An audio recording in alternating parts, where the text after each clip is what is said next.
Fala pessoal, sejam bem-vindos a mais um vídeo aqui no canal, continuando a temporada de balanços do segundo TRI de 2021. Hoje vamos falar da PetroRio, que obteve a maior receita da sua história. Após a vinheta, eu te mostro em detalhes o balanço da PetroRio.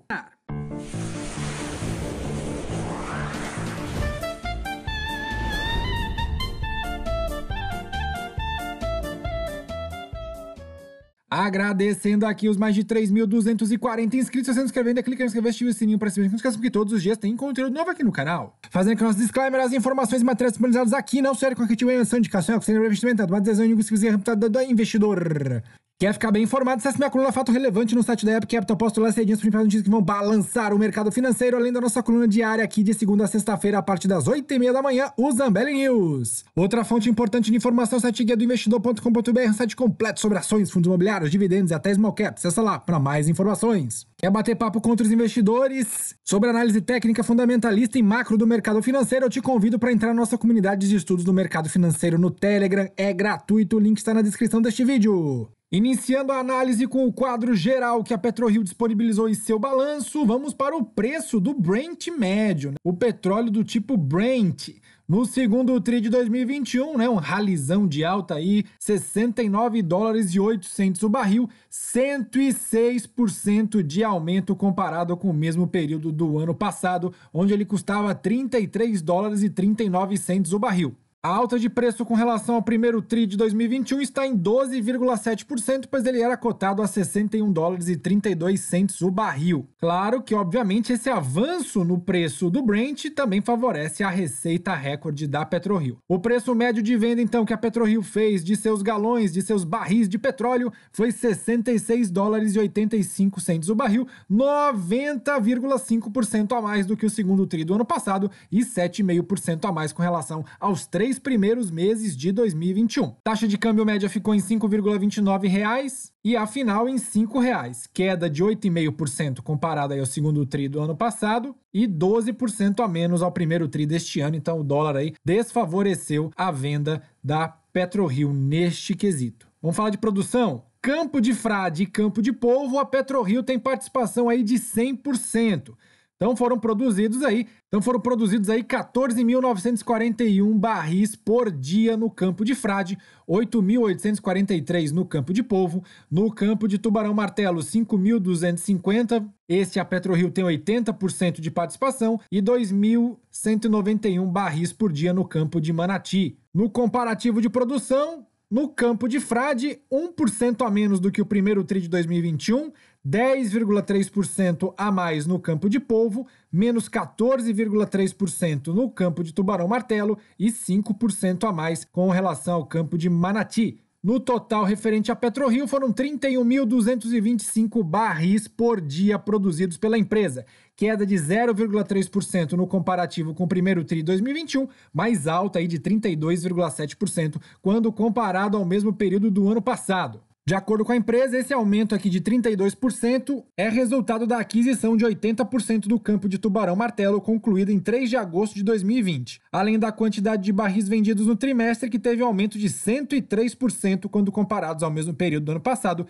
e 47% a mais quando comparado ao trimestre anterior. Com relação agora ao lifting cost, que é o custo aí de produção, de extração desses barris, ficou aí em $14,2, queda de 0,3% no comparativo com o primeiro TRI deste ano e quase 4% a mais do que o praticado no segundo TRI de 2020, que era aí de $13,7 por barril. Desde o início do seu turnaround, a PetroRio consolidou sua estratégia de crescimento através da aquisição e desenvolvimento de ativos em produção. A empresa trabalha para aumentar seus níveis de produção e racionalizar seus custos, mantendo sempre os níveis de excelência em responsabilidade ambiental, segurança e eficiência operacional. A PetroRio afirma que acredita que a melhor proteção contra a volatilidade do Brent é a redução do seu lifting cost por barril, e esse continuará sendo um pilar dos atuais e futuros projetos da empresa. Além disso, a companhia afirma que esse lifting cost de $14,2 foi negativamente impactado pela parada da produção do poço TBMT-8H e pelas paradas programadas nos campos de Frade e Tubarão Martelo, que ocorreram em maio e junho, respectivamente. Vamos olhar agora a eficiência operacional de cada campo de petróleo, começando aqui com o campo de Frade. A gente pode perceber que o campo de Frade vinha com uma produção aí na casa de 18 a 19 mil barris por dia e foi caindo a partir aí do terceiro tri de 2020, chegando ao menor valor no segundo tri de 2021, 14.941 barris por dia, uma eficiência operacional bem abaixo do que vinha sendo praticado, 87,6%. Daqui a pouco a gente explica por quê. Vamos ver agora do campo de polvo. Sempre foi um pouco oscilante, tá? A produção chegou aí aos mínimos de 7.478 barris no quarto tri de 2019, recuperou, chegando a 9.961, depois tornou a corrigir e apresentou uma melhora com relação aos 2 trimestres anteriores, chegando à produção de 8.843, com uma eficiência operacional bem maior do que a praticada nos 2 últimos trimestres, 94%. Falando agora do campo de Tubarão Martelo, a produção era baixa até o segundo tri de 2020, na faixa ali de 5.500 a 5.900 barris por dia, alcançou 8.789 no quarto tri de 2020, com uma eficiência operacional de quase 100%, e depois de lá para cá, queda, atualmente está aí em 77,7% a 6.563 barris produzidos por dia. De acordo com a companhia, a eficiência operacional de polvo foi afetada principalmente pelos problemas com o processamento de água produzida enfrentada pela FPSO, que é a plataforma do campo de polvo, afetada ao campo e operado pela BW Offshore. E a eficiência teve uma redução de 18 pontos percentuais impactados pelo shutdown do poço TBMT-8H, parado desde março devido à falha da bomba centrífuga submersa, que estava em operação desde o início da produção do campo.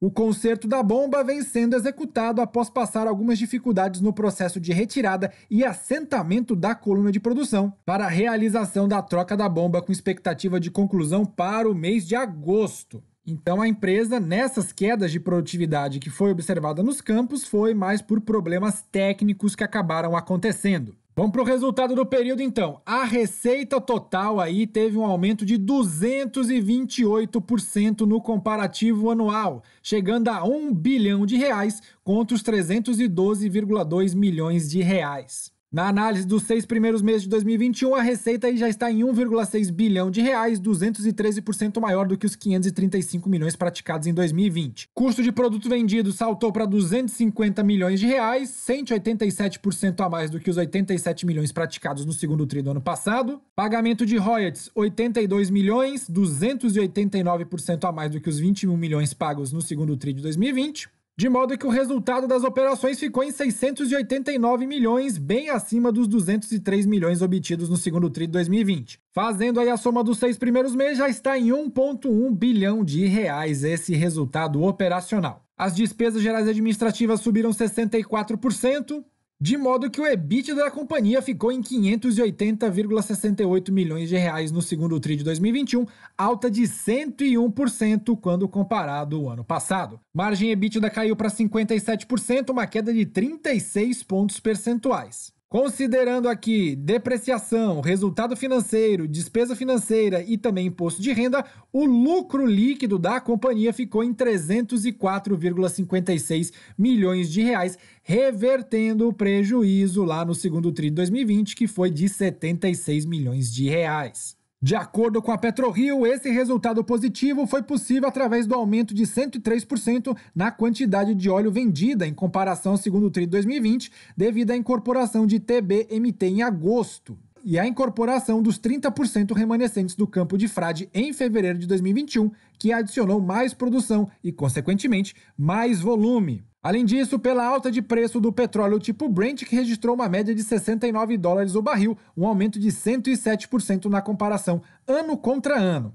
Por sua vez, o custo de produto vendido apresentaram um acréscimo de 187%, em decorrência do maior volume de óleo vendido no trimestre, compensando aí parcialmente por reduções de custo realizadas ao longo do ano de 2020 e pelo menor custo de produção, com a incorporação do campo de Tubarão Martelo. Vamos seguindo com a análise. Receita por ativo. Então, no segundo tri de 2021, 53,5%, bem concentrado aqui, vem do campo de Frade, seguido aqui pelo campo de polvo, com 20,7%, e Manati, com 2,8%. A extração por TBMT ficou com 23% de receita.